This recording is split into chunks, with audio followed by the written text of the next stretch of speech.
Okay, folks, it's a very good evening from Alice Springs. This is Murray Stewart, your host, and this is episode 886 of Blind Magic in Alice Springs. You know, this afternoon, I'm very frustrated because I have known for a long time about the inept attitude of the board of the Tangentyere Council here in Alice Springs. Now, the Tangentyere Council are you would have to say, peak organisation municipal organisation for Indigenous people here in Alice Springs. And along with the Alice Springs Town Council, they combine their efforts to look after things such as the rubbish collection, maintenance of housing, etc., etc. And so prominent is this organisation, it has been granted $30 million over the past 3 years from the Australian taxpayer. And yet it's been revealed today that the Tangentyere Council has been neglecting its people, absolutely neglecting its people. You know, not picking up the rubbish, therefore it's been piling up, and bins are full of maggots, houses are falling apart. You know, it's just the place, the town camps, as we call them here in Central Australia, are in a total state of disrepair and beyond third world conditions are prevailing. Yeah, beyond third world conditions. Yeah, what kids are expected to come home to after a day's schooling is appalling, absolutely appalling. I mean, you would be ashamed if you were in a third world country to be coming home to the sort of thing that the state of play that Aboriginal children have to cop when coming home to their home in a first world country here in Central Australia. It's absolutely appalling. This organisation, Tangentyere Council, has been held to ransom by a family dynasty for many, many years. Many years.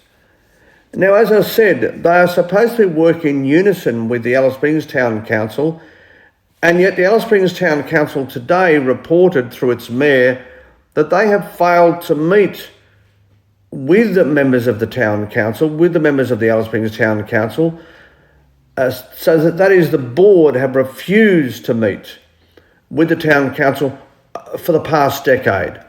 For the past decade, they have not met once with the Alice Springs Town Council. And as I said, they are supposed to be in committee with the Town Council on all of these crucial services. And when you consider the amount of money that the taxpayer is granting this organisation, it's corrupt. It's absolutely corrupt. It doesn't end there. One of the board members of the Tangentyere Council is a convicted domestic violence perpetrator. In fact, in 2019, he spent 17 months behind bars for such offences. And now he sits on the board of the Tangentyere Council. I mean, come on. This is outrageous beyond belief. It's not good enough. And Senator Jacinta Price is 100% correct to call it as it is. And she has asked the federal government on countless occasions to do a complete audit of all Indigenous organisations and the money they receive, to establish exactly where the taxpayers' money is not going, as well as where it is going. And when you consider that the taxpayer is paying close to $40 billion a year toward the most disadvantaged people in Australia, those who are Indigenous, and yet we're seeing almost no results on the ground, then this audit should happen tomorrow. And it should happen with great urgency. And unless it happens very, very soon, there is going to be more neglect of Indigenous children. There's going to be more disease of Indigenous children, and there's going to be more poor outcomes educationally, socially, and in every way for Indigenous children. It'll be impossible to break the cycle, particularly here in Central Australia, which is the area of the Tangentyere Council's governance. Yeah, they, with their millions and millions of dollars, are only feeding one group of people. And when I say feeding, I mean we could possibly say thieving for one group of people, and that is the very top echelons of the Tangentyere Council. It's absolutely appalling and should not be tolerated by any government. The territory government should look very closely at the way in which they are funding this council. So too should the federal government. And of course, the Alice Springs Town Council should out them at every opportunity in terms of their non-ability and disrespectful and rude behaviour in not even meeting with the Alice Springs Town Council. I mean, what is this? What is this? It's disrespectful to the town council and its leadership. It's disrespectful to the ratepayers of Alice Springs, but most importantly, it's disgracefully disrespectful toward their own people, their own constituents, the very Indigenous people who they purport to represent. Oh, look, I seriously believe that the auditors should be in there tomorrow. They should. And we do need to get to the bottom of this. And if necessary, heads have to roll. Yes, they do. People need to be drawn to account, and maybe the whole board needs to go. Nepotism beyond belief. I mean, I've known this organisation has been smelling to high heavens for many, many years. I had to put up with similar stuff when I was on council. So this is not new to me.